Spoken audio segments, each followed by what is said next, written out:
The autumn sun cast long shadows through the bay windows of Howard Graves' home office as he reviewed the quarterly reports from his investment firm. The markets had been volatile, but his company had outperformed expectations yet again. His fingers drummed absently against the mahogany desk, a wedding gift from his wife Stacy 13 years ago. The doorbell's chime broke his concentration. Howard glanced at his watch.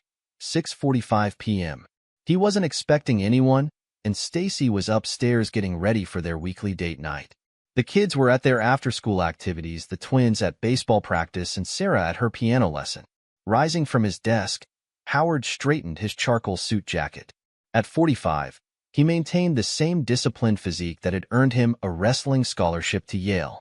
The morning runs and evening workouts weren't just about health, they were about control, about maintaining the edge that had helped him build his firm from nothing. The doorbell rang again, more insistent this time. "Coming," Howard called out, his deep voice echoing through the foyer. Through the frosted glass panels flanking the front door, he could make out multiple silhouettes. Opening the door, he found himself face to face with his younger brother Eric, flanked by two men in expensive suits that screamed, "Corporate lawyer." "Eric?" Howard's initial smile faded as he noticed his brother's expression, cold, calculated, with a hint of something that looked disturbingly like triumph. "What's this about?" Eric, 3 years Howard's junior, had always been the more conventionally handsome of the two. Where Howard was solid and strong, Eric was lean and sharp, with the kind of looks that opened doors in the finance world. But right now, those good looks were twisted into something ugly. "Hello, brother." Eric's voice carried a note of malice that Howard had never heard before. "May we come in? We have some family matters to discuss."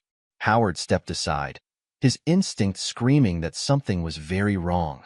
The lawyers moved with practiced efficiency, their Italian leather shoes clicking against the hardwood floors as they entered his home.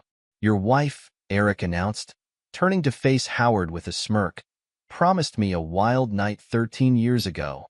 He paused, savoring the moment like a predator toying with its prey. "And she delivered. Multiple times over the years, actually." The words hung in the air like poison gas. Howard's mind refused to process them for a moment, but Eric wasn't finished. "You see, big brother, while you were building your perfect little life, playing house with my leftovers, I was fucking your wife. And not just once or twice, we've been at it for years. Since before you even married her." One of the lawyers stepped forward, extending a thick manila envelope. "Mr. Graves, these documents require your immediate attention." Howard took the envelope, his movements mechanical. Inside, he found a DNA report. His eyes scanned the document, each word a hammer blow to his world. Probability of paternity, combined paternity index, prior probability. The conclusions were highlighted in yellow. For Jason Graves, age 13, alleged father Eric Graves, probability of paternity, 99.99%. For James Graves, age 13, alleged father Eric Graves, probability of paternity, 99.99%. For Sarah Graves, age 10, alleged father Eric Graves, probability of paternity, 99.99%. "No," Howard whispered, then louder, "No. This is impossible." "Oh, it's very possible," a familiar voice called from the top of the stairs.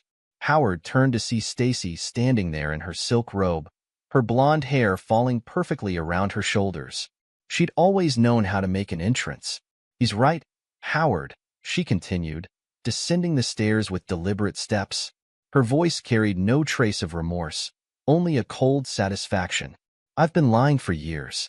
The kids, the marriage, all of it one big, beautiful lie." She reached the bottom of the stairs and walked over to Eric, sliding her arm through his with practiced familiarity. "I only married you for your money, Howard. Eric's always been better. In every way that matters." She smiled, a predatory thing that transformed her beautiful face into something cruel. Bigger bank account, bigger ambitions, and well, bigger in other ways too. Howard's hands clenched into fists, his knuckles white. "Get out," he growled, his voice low and dangerous. "Both of you, get out of my house." The second lawyer cleared his throat. "About that, Mr. Graves." He produced another envelope. "This is an eviction notice." The house, being in both your and Mrs. Graves' names due to marriage laws, is being contested.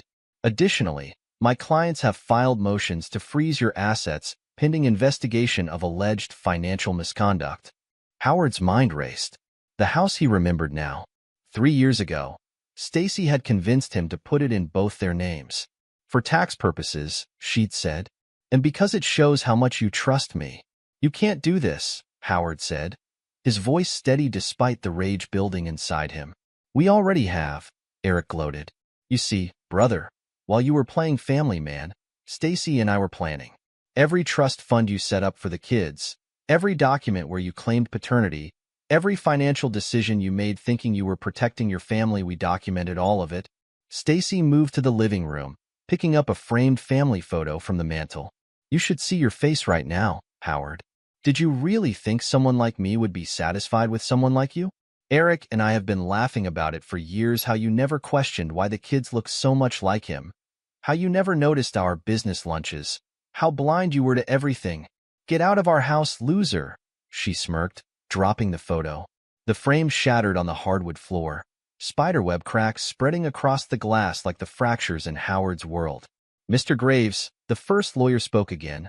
We'll need your preliminary response to these filings within 48 hours.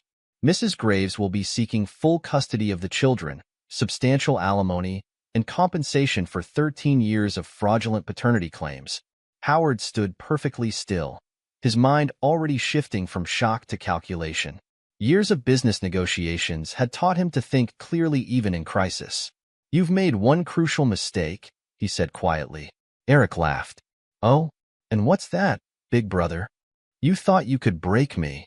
Howard's voice was ice cold. You thought 13 years of lies would shatter me. But you forgot something important about me, little brother. I don't break. I don't bend. And I never, ever lose. Big words from a man who's about to lose everything, Stacy sneered. The kids aren't yours, the house isn't yours, and soon, half your company won't be yours either. Howard's phone buzzed a text from the Twins' baseball coach. Practice ending early due to rain. They'd be home in 20 minutes. The children will be home soon, Howard announced, his tone businesslike. I suggest you all leave before they arrive. We wouldn't want them to see their mother and biological father for what they really are. Not yet, anyway. Are you threatening us? Eric stepped forward, his face flushed with anger. Threatening you? Howard's laugh was devoid of humor. No, Eric. A threat implies uncertainty. I'm making you a promise. You want to play games? Fine. But remember, you chose this battlefield, not me. And unlike you, I don't need to hide behind lawyers and lies to win. We have DNA proof, Stacy spat. We have documentation. We have everything we need to destroy you. What you have, Howard replied calmly, is an impressive collection of evidence proving you've committed multiple felonies. But please, continue explaining your master plan. I'm sure the prosecutors will find it fascinating. For the first time, a flicker of uncertainty crossed Eric's face, but he covered it quickly with another sneer. Come on, Stacy. Let's leave Howard to pack his things. He'll be needing a much smaller place soon. As they moved toward the door, Howard called out, Eric? His brother turned. Remember when we were kids, and you stole my baseball card collection? Remember what happened after that? Eric's face paled slightly. As children, Howard had spent 6 months systematically dismantling everything Eric cared about: his friendships, his reputation at school, his prized possessions, until Eric finally returned the cards, completely broken. You're not kids anymore, Stacy said, but her voice wavered slightly. No, Howard agreed. We're not. And this time, you've taken something far more precious than baseball cards. He smiled, and both Eric and Stacy took an involuntary step back. I'll be keeping the house, by the way. You might want to have your lawyers review the actual property documents. The ones in the safe, not the copies you've been working with. What do you mean? Eric demanded. Leave, Howard said simply. Before the children get home, we can discuss the rest through proper channels. He turned to the lawyers. Gentlemen, I'll have my legal team contact you tomorrow. I suggest you review your client's evidence very carefully before proceeding. Knowingly submitting fraudulent documents to the court is a serious offense. After they left, Howard stood in the foyer, looking at the shattered family photo on the floor. He pulled out his phone and made 3 calls, one to his lawyer, one to his sister Kelly, and one to a private investigator he'd worked with before. The sound of rain outside grew stronger, and Howard could hear the twins' carpool pulling into the driveway. He took a deep breath, straightened his tie, and prepared to protect his children from the storm that was coming. They were his kids, regardless of DNA, and he would make sure they survived this with as little trauma as possible. As he opened the door to greet Jason and James, Howard allowed himself a small, grim smile. Eric and Stacy thought they'd won with their dramatic reveal, but they'd forgotten the most important lesson Howard had learned in business.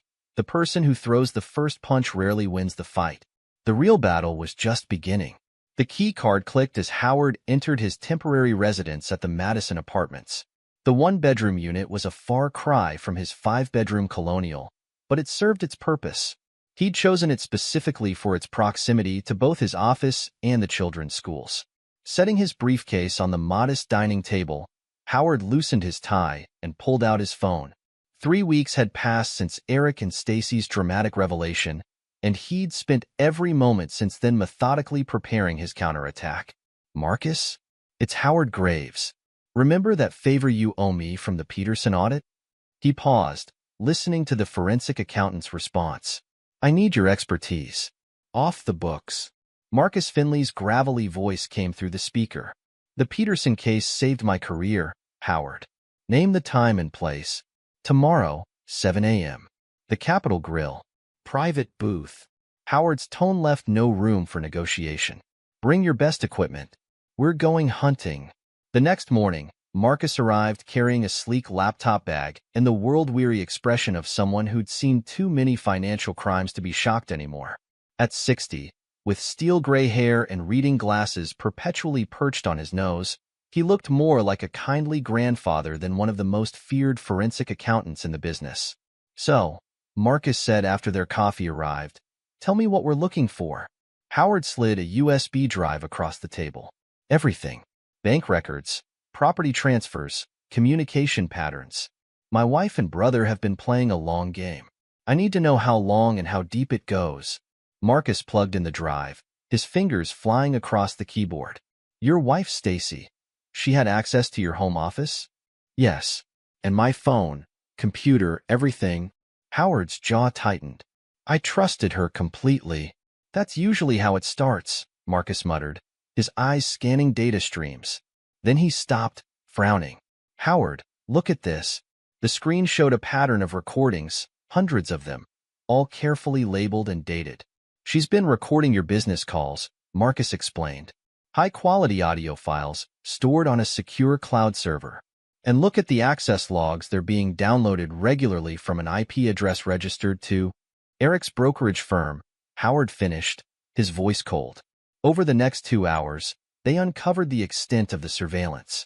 Stacy hadn't just been recording calls. She'd photographed documents, copied emails, and maintained detailed notes about Howard's business strategies and client meetings.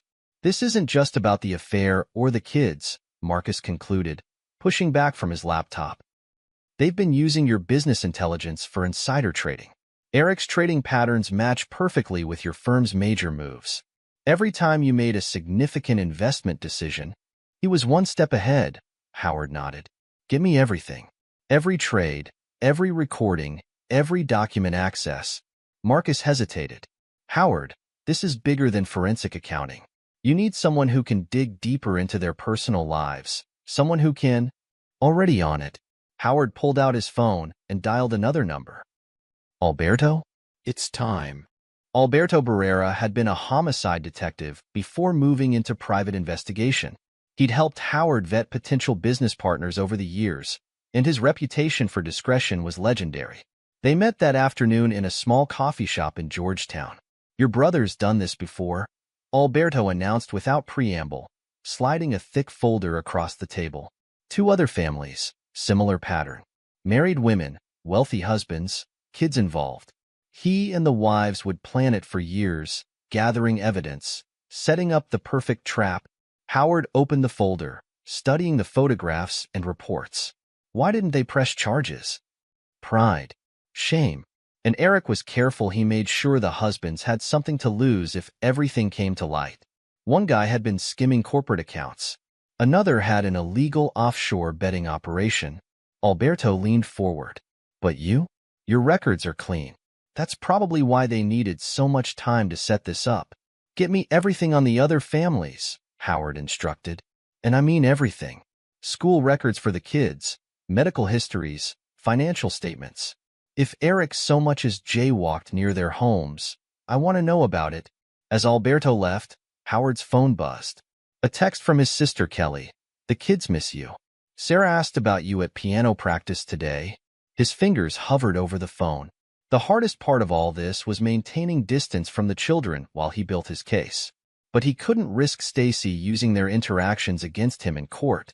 Instead of responding, he made another call. Renee? I need your expertise.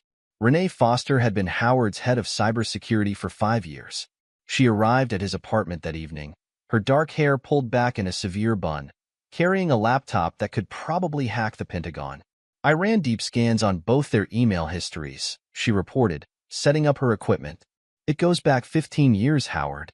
They started planning this before you even met Stacy. Show me. The emails were damning. Eric and Stacy had met at a finance conference in Chicago. They'd started their affair immediately, but it wasn't just about sex. They'd strategized, planned, documented everything. Look at this email from 15 years ago. Renee pointed to the screen.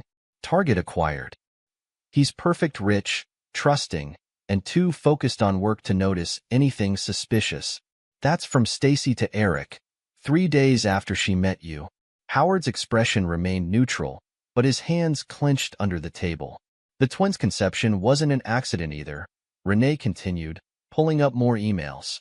They planned it specifically to ensure maximum emotional impact. They knew having Eric's children would give them leverage over both your emotions and your finances. The children's sports activities, Howard mused. They used those as cover for their meetings? Renee nodded, typing rapidly. Encrypted messages hidden in routine emails about baseball practice and piano lessons. They were careful, but they got sloppy toward the end. Started using their phones for direct communication. I've recovered some deleted texts. She pulled up a series of messages that made Howard's blood boil. Eric. He actually thinks they're his kids. What a fool. Stacy. Playing happy family with him makes me sick. But it'll be worth it when we take everything. Eric. Just a few more months. Then we destroy him completely. There's more, Renee said quietly. They've been using the children's trust funds as collateral for loans. High-risk investments in Eric's name. If those investments had failed, the kids would have lost everything, Howard finished. Forward all of this to Franklin Novak. My lawyer needs to see it immediately. The next morning, Howard met with Franklin in his office. The attorney had aged well over 30 years of practice, his silver hair and Brooks Brothers suits projecting an image of trustworthy authority. This is unprecedented, Franklin said, reviewing the evidence. The insider trading alone is enough for federal charges. But when you add the fraud, the embezzlement through falsified invoices that Renee uncovered, Howard, they're looking at serious prison time. Good, Howard replied. But I want this done right. No mistakes, no loopholes, no chance for them to slip away. Franklin nodded, making notes. We'll need to coordinate with the SEC for the insider trading charges. The FBI will want to look at the fraud aspects, and the district attorney's office will be very interested in the pattern of behavior with those other families. How long to build an airtight case? A month, maybe 2. We need to be thorough. They'll fight back hard when they realize what's coming. Franklin looked up from his notes. What about the children? Howard's face softened slightly. They stay protected. Whatever happens, their trust funds remain untouched. I want them taken care of, regardless of DNA. And Stacy's claims about paternity fraud? Let her make them, Howard said coldly. Every time she claims I'm not their father, she'll be admitting to insurance fraud. She listed me as the father on every policy, every school document, every medical form. Let her try to explain that to a federal judge. As Howard left Franklin's office, his phone buzzed again. A text from Stacy. The kids keep asking about you. getting harder to explain why Daddy abandoned them. Ready to negotiate yet? Howard didn't respond, but he smiled. Let them think they were winning. Let them believe their plan was working perfectly. The time would come soon enough when they'd realize just how badly they'd underestimated him. That evening, he met with his entire team: Marcus, Alberto, Renee, and Franklin in a private room at the Capitol Grill. The evidence was spread across the table like pieces of a complex puzzle. One last thing, Alberto said, pulling out a final report. I found something interesting about Eric's brokerage license. There are some irregularities in his initial application. If we pull that thread— Do it, Howard ordered. Pull every thread. Check every document. I want no surprises when we move. Marcus raised his glass. To justice? Howard shook his head. To patience. And to making sure they never hurt another family again. As his team discussed strategy, Howard's mind drifted to the children. Jason's baseball games, James's science projects, Sarah's piano recitals. DNA didn't matter. They were his kids, and he would make sure they had a future free from their mother's manipulations and their biological father's schemes. The next morning, Howard received a call from his building's security. Eric had tried to gain access to his office, claiming he needed to discuss family matters. Your brother left a message, his secretary reported. He says you're only hurting yourself by dragging this out. He and Stacy are willing to be generous if you cooperate. Howard's response was simple. Tell him my lawyers will be in touch. Let them think he was beaten. Let them believe their plan was flawless. Howard Graves had learned long ago that the best revenge wasn't served cold, it was served with precision, patience, and absolute certainty. As he reviewed the mounting evidence with his team, Howard remembered something his father had told him years ago. In business and in life, son, never throw the first punch. But when you hit back, make sure they stay down. Eric and Stacy had thrown their punch. Now Howard was methodically assembling the evidence that would not just knock them down, but destroy everything they'd built through lies and manipulation. The investigation continued, each day bringing new revelations of their deception. Howard maintained his distance from the children, though it pained him. Better a few months of confusion than a lifetime of watching their mother and biological father manipulate them for financial gain. As Alberto dug deeper into Eric's past, more victims emerged. Women who'd been used as pawns in previous schemes, business partners who'd been betrayed, families that had been torn apart. None had fought back effectively, but their stories added weight to the growing case. Your brother's gotten bolder over the years, Alberto reported during their weekly update. The patterns are consistent, but the scale keeps increasing. You're his biggest target yet. And his last, Howard replied firmly. Renee's cyber investigation revealed more layers of deception. Stacy had been systematically copying and forwarding business documents for years, using a sophisticated system of hidden email accounts and encrypted messages. She didn't just record your calls, Renee explained, showing him the data trails. She installed keyloggers on your devices, copied entire hard drives, even photographed documents in your briefcase while you slept. Marcus's financial analysis painted a picture of long-term planning and calculated deception. They've been moving money through a series of shell companies, he reported, preparing for this moment for years. But they made mistakes, got careless with the documentation. Franklin worked tirelessly to organize the evidence into a cohesive legal strategy. We're not just building a defense against their claims, he explained. We're constructing a comprehensive criminal case. When we move, they won't know what hit them. Howard maintained his outward appearance of a man under siege. He let Eric and Stacy see him looking tired at school events, appeared distracted at business meetings, gave them just enough signs of breaking to feed their confidence. Inside his temporary apartment, however, he worked with cold precision, organizing the evidence that would ensure their destruction. The walls were covered with timelines, financial records, and surveillance photos. Every piece of information was another nail in their coffin. As the investigation phase neared its end, Howard received one final piece of evidence from Alberto, a recording of Eric and Stacy discussing their plans at what they thought was a secure location. Howard's always been weak, Eric's voice dripped with contempt. All that talk about family and trust. Pathetic. He made it so easy, Stacy laughed. playing devoted husband and father while we built the trap. I almost feel sorry for him. No, you don't, Eric replied. You're right, Stacy agreed. I don't. When this is over, we'll have everything: the money, the house, the kids as leverage. And Howard? He'll have nothing. Just like he deserves. Howard listened to the recording twice, his expression unchanging. Then he made one final call to Franklin. Are we ready? Everything's in place, Franklin confirmed. The SEC is prepared to move on the insider trading. The FBI has enough evidence for multiple fraud charges. And the district attorney is very interested in the pattern of behavior with the other families. Good, Howard said quietly. Then it's time to let them think they've won. The pieces were in place. The evidence was secured. Now it was time for the final phase of Howard's response to their betrayal. Eric and Stacy thought they'd orchestrated the perfect plan to destroy him. They were about to learn just how wrong they were. Howard sat in his small apartment, surrounded by stacks of financial documents. His signature, freshly dried, marked the bottom of each page.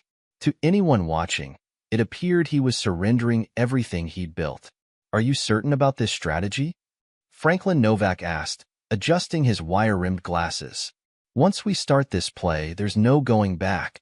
They expect me to fight the eviction, Howard replied, his voice steady. They're prepared for a legal battle over the house and assets. What they're not prepared for is total capitulation. Franklin gathered the signed documents into his briefcase. The meeting to finalize the asset transfer is scheduled for tomorrow at 2 p.m. Eric and Stacy's lawyers confirmed their attendance. And our other guests? The SEC agents will be in position. FBI too. The district attorney's office is coordinating with both agencies. Franklin paused. You know they'll try to hurt you through the children one last time. Howard's expression hardened. The kids are staying with Kelly this week. Stacy agreed, thinking it would give her time to clear out my things from the house. A cold smile crossed his face. She always underestimated my relationship with my sister. The next morning, Howard dressed with particular care: charcoal suit, white shirt, blue tie. The same outfit he'd worn the day Eric and Stacy had arrived with their revelation. He wanted them to remember this. The conference room at Franklin's law firm filled slowly. Eric and Stacy arrived first, both wearing expressions of barely concealed triumph. Stacy had dressed expensively, no doubt using the credit cards she thought Howard couldn't track. Eric wore his usual banker's armor bespoke suit, gold watch, shark smile. Brother, Eric nodded mockingly. Ready to sign everything away? Howard didn't respond, taking his seat silently. Their lawyers spread documents across the mahogany table, pointing out signature lines with efficient precision. Before we begin, Franklin announced, there are some additional parties who need to be present for this transaction. The conference room door opened. 3 men and a woman entered, their expressions professionally neutral. What is this? Stacy demanded. Allow me to introduce Special Agent Carter from the SEC, Franklin said calmly, along with Special Agent Rodriguez from the FBI's Financial Crimes Division and Assistant District Attorney Chun. Eric's smile faltered. This is a private family matter. These people have no business. Oh, but they do, Howard spoke for the first time. You see, this isn't just about a house or some bank accounts. This is about 15 years of fraud, insider trading, and criminal conspiracy. The color drained from Stacy's face. You're bluffing.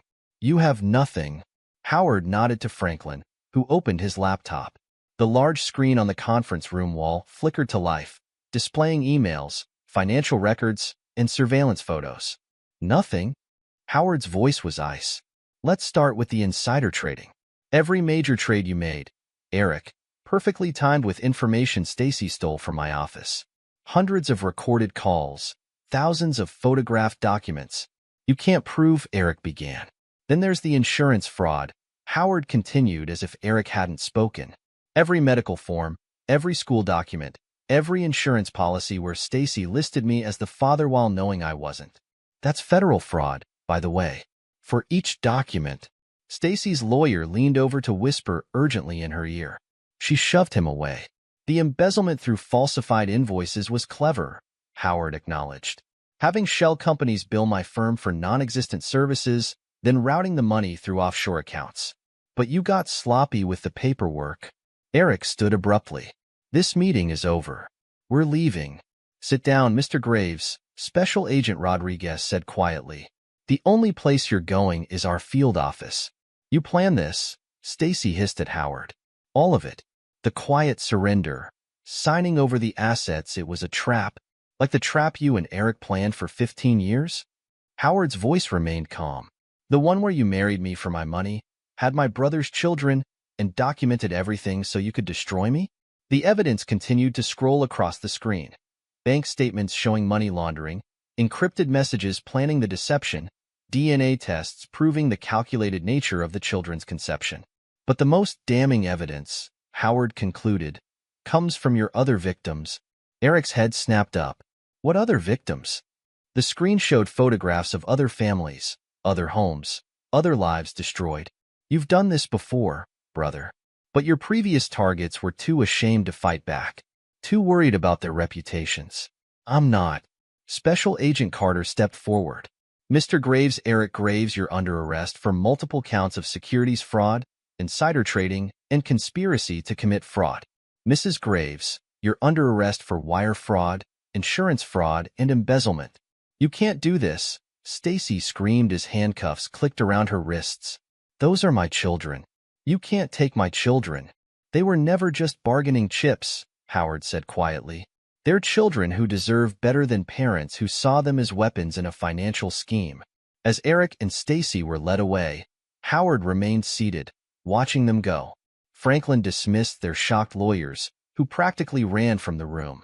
The press will have this within the hour, Franklin warned. Good. Howard stood, straightening his tie. Let everyone see what they really are. The next few weeks passed in a blur of headlines and legal proceedings. Brothers' betrayal leads to major financial crimes bust splashed across every financial paper. Eric's previous victims came forward, emboldened by Howard's stand. The evidence was overwhelming. The hardest part was explaining everything to the children. Howard arranged for family counseling with a child psychologist who specialized in parental betrayal cases. The initial sessions were brutal. So you're not really our dad? Jason had asked, his 13-year-old face struggling to remain stoic. Biology doesn't make a father, Howard replied firmly. Love does. And I have loved you, all of you, since the day you were born. That will never change. The twins processed the news differently. James threw himself into his science projects, while Jason quit baseball, unable to face the memories of how his mother and biological father had used the sport to cover their meetings. Sarah, at 10, simply asked if she could still call Howard Daddy. His heart broke and mended in the same moment. Kelly proved invaluable during this time. The children stayed with her while Howard dealt with the legal aftermath, providing them stability and a safe space to process their emotions. They're strong kids, Kelly assured him over coffee one morning. They get that from you, not their biology. The federal trials moved quickly, the evidence too overwhelming for any real defense. Eric's lawyer attempted to paint him as a victim of Stacy's manipulation, while her lawyer tried the opposite approach. Neither strategy worked. Howard attended each day of the trials, sitting silently in the back of the courtroom. He wanted them to see him, to know he was watching their downfall. Both Eric and Stacy attempted to contact him through their lawyers, offering deals and threatening to reveal embarrassing personal details. Let them, Howard told Franklin. I have nothing to hide. They're the ones who built their lives on lies. The convictions, when they came, were comprehensive. Eric lost everything: his freedom, his brokerage license, his reputation. The judge was particularly harsh, noting the pattern of destruction across multiple families. Stacy, facing 15 years in federal prison, finally showed emotion during her sentencing. Please, she begged the judge. My children need their mother. You should have thought about that, the judge replied coldly, before you used them as pawns in your scheme. 5 years passed.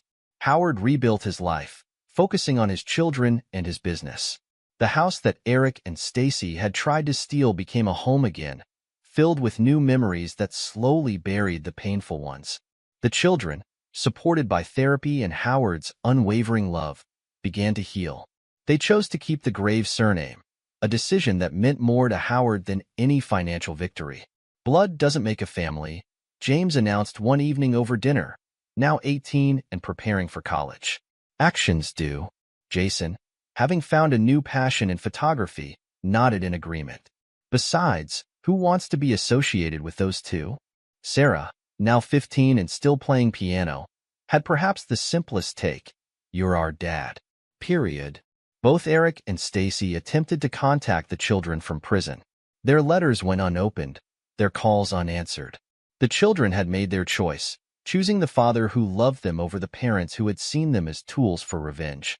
Howard's revenge hadn't just been about punishment, it had been about justice, about protecting not only his family but preventing Eric and Stacy from destroying other lives. In the end, blood had proved thinner than water, but integrity had proved stronger than both. The final piece of mail Howard received about the case was a notice that Eric and Stacy had been denied their appeals. He filed it away without comment, then went to watch Sarah's piano recital, where she played Beethoven's Moonlight Sonata flawlessly. Looking at his daughter on stage, Howard knew he'd won more than just a legal victory. He protected the only thing that truly mattered, his family's future. Eric and Stacy had tried to use love as a weapon, but they'd never understood that real love, like real strength, couldn't be faked or manipulated. It was this understanding that made Howard not just a victor, but a father.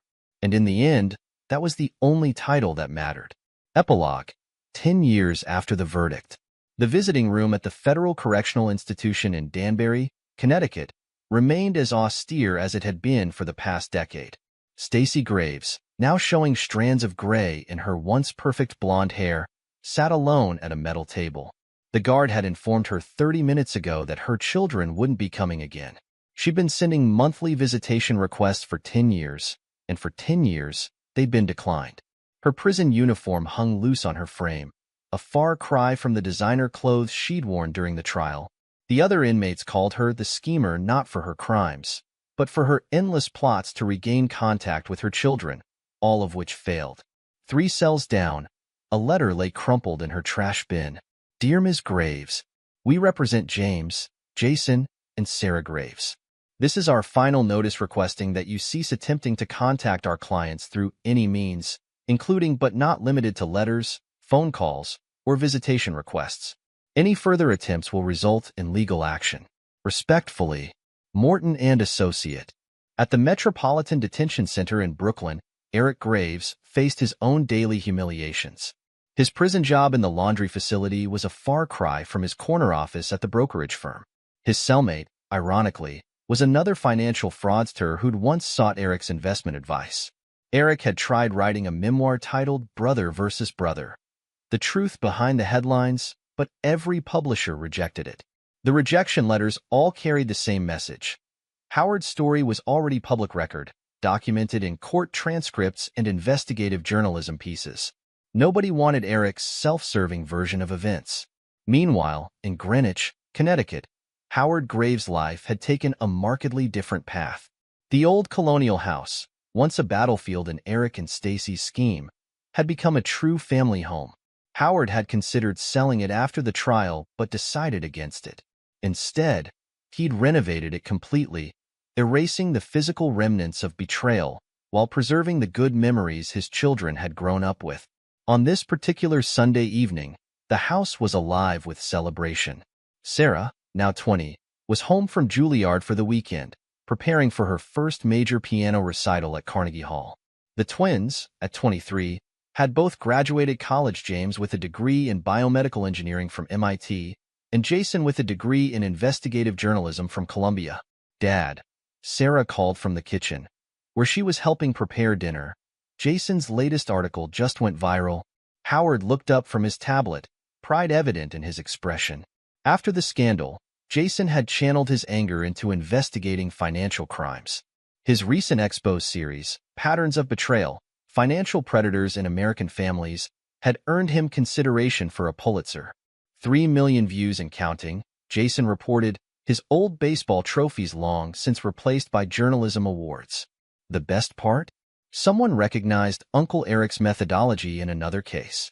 The FBI's reopening investigations from 20 years ago. James, setting the table, shared his own news. The patent for my medical device authentication system just got approved. No one will be able to forge medical records the way Mom did. Not with this in place. Howard watched his children his in every way that mattered and marveled at how they transformed their pain into purpose. The DNA results that Eric and Stacy had wielded as a weapon had become meaningless in the face of real family bonds. Kelly arrived for dinner with her husband Tom, carrying her famous apple pie. Her role during the crisis years had earned her a permanent place in their Sunday family dinners. She'd recently retired from her position as a victim advocate, her experience with her own family having led her to help others navigate similar betrayals. "Did you see the latest appeal was denied?" Kelly asked Howard quietly while the kids were distracted. Howard nodded. Eric had tried claiming ineffective counsel, but the courts had rejected it outright. His former lawyer had provided documentation of Eric rejecting plea deals that would have reduced his sentence. "Franklin called," Howard replied. "Stacy's trying to get early release again. Medical issues, apparently. Real ones this time? Does it matter?" The conversation was interrupted by the doorbell. Alberto Barrera, the private investigator who'd helped expose Eric's previous victims, had arrived with his wife Maria. After the case, he'd become a close family friend, often consulting with Jason on investigative pieces. "Marcus sends his regards," Alberto announced, hanging up his coat. "He's in Singapore, teaching forensic accounting. Uses your case as a primary example." Renee Foster arrived next, now running her own cybersecurity firm. She'd partnered with James on his medical authentication system, ensuring it was hack-proof. The success of the Graves case had established her reputation in the field. As they gathered around the dining table, Howard looked at the extended family he'd built from the ashes of betrayal. The conversation flowed naturally, touching on everything from Sarah's upcoming recital to Jason's investigations to James's innovations. The topic eventually turned to recent news about Eric and Stacy, as it sometimes did during these gatherings. "Mom's latest letter arrived yesterday," Sarah mentioned, her tone matter-of-fact. "I returned it unopened, like always." "She tried adding me on LinkedIn," James added with a dry laugh. "From a prison computer program account. Claimed she wanted to support my career development." "Uncle Eric's more creative," Jason contributed. "He attempted to contact me through a prison ministry program, claiming he'd found God and wanted to make amends. My editor got a good laugh out of that one." Howard listened to his children discuss their biological parents with a detachment that had taken years of therapy to achieve. The betrayal had left scars, but they'd healed stronger. Later that evening, after the guests had left and the kids had retired to their old rooms, Howard sat in his study. The wall that had once held family photos now displayed his children's achievements, Sarah's concert programs, Jason's published articles, James's patents. Mixed among them were the legal documents that had ended Eric and Stacy's scheme, preserved as reminders of justice served. His phone buzzed with a text from Franklin Novak, who'd recently become a federal judge. "Thought you should know. Eric's trying to publish a book again. Publishers still aren't interested. Some stories only work when truth wins." Howard smiled, remembering the day 10 years ago when truth had indeed won. The evidence had been irrefutable, the justice swift. Eric had lost everything: his freedom, his licenses, his reputation. His attempt to paint himself as a victim of Stacy's manipulation had backfired spectacularly when evidence emerged of his previous schemes. Stacy's fall had been equally complete. The woman who had once prided herself on manipulating men now spent her days in prison counseling sessions, mandatory programs designed to address her sociopathic tendencies. Her therapist reports, which Franklin occasionally shared, suggested she still blamed everyone but herself for her situation. The financial penalties had been severe. Every asset Eric and Stacy had accumulated through their schemes had been confiscated. The restitution orders would ensure that even after their release, they would never regain their former lifestyle. Their attempts at early release had been consistently denied, their appeals rejected. The pattern of deception revealed during the trial had convinced every judge that they remained a threat to society. Howard's own life had flourished in ways Eric and Stacy couldn't have predicted. His investment firm had grown stronger, his reputation for integrity attracting clients who valued honest financial management. He'd established a foundation that helped victims of financial fraud, providing resources and legal support to families targeted by schemes similar to Eric's. The children had exceeded everyone's expectations. They'd taken the pain of betrayal and transformed it into driving forces for positive change. Jason's journalism exposed financial predators, James's innovations protected medical records, and Sarah's music touched hearts while helping fund art therapy programs for traumatized children. Their decisions to keep the Graves surname had been made independently, each child choosing Howard's legacy over their biological parents' shame. They'd even legally changed their middle names, removing any connection to Eric and Stacy's families. The extended family that had formed during the crisis remained close. Kelly's role as aunt had expanded to include mentor and confidant. Alberto's investigative skills had guided Jason's career choice. Renee's technical expertise had influenced James's path in medical security. Even Marcus, though often abroad, maintained regular contact through video calls, sharing his expertise with the next generation of forensic accountants. Franklin's rise to the federal bench had been partially influenced by his handling of the case. His thorough prosecution had set new precedents for dealing with long-term financial fraud schemes. The story had become a cautionary tale in legal and financial circles. Harvard Business School had created a case study based on it, examining how trusted insiders could exploit family businesses. Jason had guest lectured there, providing first-hand insight into the human cost of such betrayals. Eric and Stacy's other victims had found closure through the trial. Several had formed a support group, which Howard's foundation now funded. Their stories had helped change laws regarding financial fraud within families, establishing stronger protections for victims. Howard's phone buzzed again, a group text from his children. Sarah, Carnegie Hall rehearsal tomorrow. Dad, front row seat still has your name on it. Jason, breaking news can wait. Wouldn't miss it. James, bringing the prototype for the new security system. Install teams ready for next week. Howard smiled, remembering Eric's words from 10 years ago. Blood is thicker than water. His brother had been wrong about that, just as he'd been wrong about everything else. It wasn't blood that made a family, it was love, trust, and integrity. The moon cast shadows through the study window, reminding Howard of countless nights spent building the case that had brought justice. But justice hadn't just been about punishment. It had been about protection, protecting his children, protecting other potential victims, protecting the very idea of what family should mean. Eric and Stacy had tried to destroy his family with lies, manipulation, and betrayal. Instead, they'd inadvertently strengthened it, forging bonds that no DNA test could ever break. Their scheme had failed not just legally, but fundamentally they'd never understood that real family transcended biology.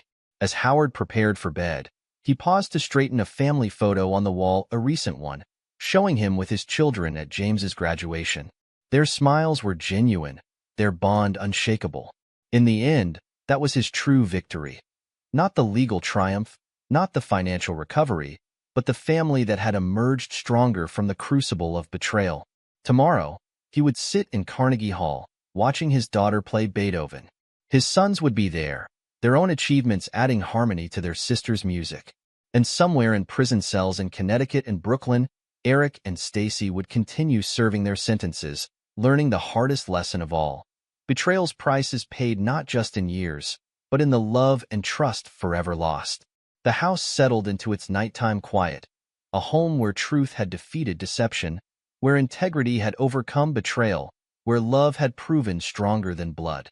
Howard Graves slept soundly, knowing that his family chosen by love, rather than defined by genetics, was flourishing in ways Eric and Stacy could never comprehend. In the end, they had tried to break him with a DNA test, never understanding that fatherhood was measured not in chromosomes, but in love, protection, and unwavering support. That was a lesson Howard had known all along, one his children had learned through his actions rather than his words, and one that would continue to guide their family long after Eric and Stacy's names had faded from memory. This is where our story comes to an end. Share your thoughts in the comment section. Thanks for your time. If you enjoy the story, please subscribe to this channel. Click on the video you see on the screen, and I will see you there.